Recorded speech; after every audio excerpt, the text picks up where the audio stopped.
Pinatatawag ng Land Transportation Franchising and Regulatory Board o LTFRB ang 10 PUV kasunod ng iligal na pagpaparada nila sa kalsada. Hinihikayat rin ng ahensya ang mga operator na sumunod sa pulisya lalo na sa mga alituntunin sa kalsada. Tunghayan ang report ni Catherine Landicho.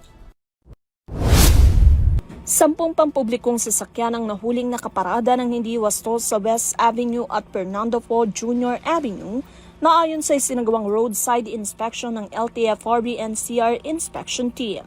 Batay sa ulat, itinuturing na prima facie na ebidensya ng kawalan o kakulangan ng garahe ang hindi tamang pagpaparada ng mga PUV sa mga lansangan. Dahil dito maglalabas ang LTFRB NCR ng show cause order laban sa mga operator ng nasabing mga unit upang pagpaliwanagin kung bakit hindi sila dapat pagmultahin o patawan ng kaukulang parusa alinsunod na rin sa umiiral ng mga polisiya at regulasyon.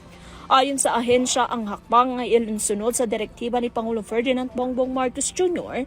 sa pamamagitan ng patnubay ni Department of Transportation Secretary Attorney Giovanni Lopez at sa pamumuno ni LTFRB Chairman Attorney Vigor Mendoza upang matiyak ang pagsunod ng mga operators sa mga tuntunin at kondisyon ng kanilang prangkisa.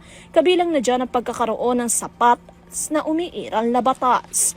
Binigyan diin naman ni LTFRB NCR Regional Director Attorney Zona Rasset Tamayo na magpapatuloy ang kanilang inspeksyon sa mga PUV at terminal sa iba't ibang bahagi ng Metro Manila sa mga susunod na araw.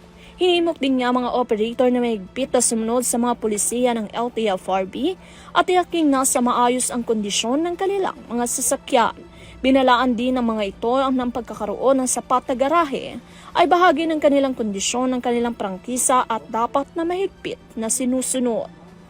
Para sa Euro TV News, Catherine Landicho, mga saludos sa bawat Pilipino.